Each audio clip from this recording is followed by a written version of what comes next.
Hindi lang mga litrato ang iniiwan ng mga photographer, kundi mga alaala, kwento at mga sandaling hindi na mauulit. Kilala sila sa pagkuha ng mga tagpo ng buhay, mula sa mga pagdiriwang, sakuna, hanggang sa mga payak ng ngiti ng mga tao.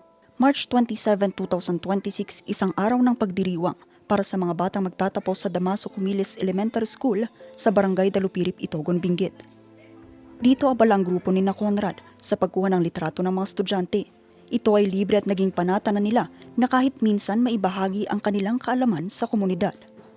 Mga larawang magsisilbing alaala ng mga estudyante sa mahalagang yugto ng buhay nila, pero hindi nila inakalang ang masayang misyong ito ay may malungkot na kahihinatnan. Sa kanilang pag-uwi, isang trahedya ang sumalubong sa kanila. Pasado 1:00 ng hapon, tinangay ng malakas na agos ng ilog sa Tabu, Dalupirip, Itogon, Benguet ang kanilang sinasakyan. 2 sa kanilang mga kasamahang photographer ang nasawi.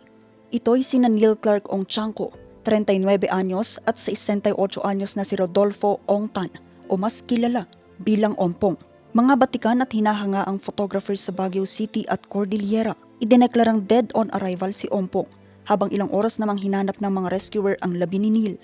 Ayon sa mga otoridad, pinaniniwala ang lumakas ang agos ng ilog matapos magpakawala ng tubig ang Binga Dam na posibleng nagdulot ng pagtaas ng lebel ng tubig.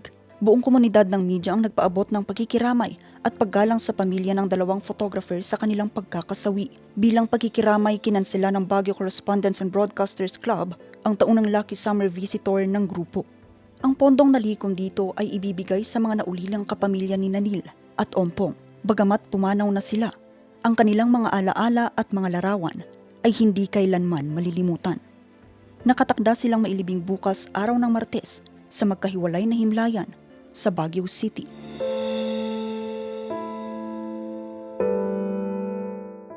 Vanessa Bugtong, RNG News.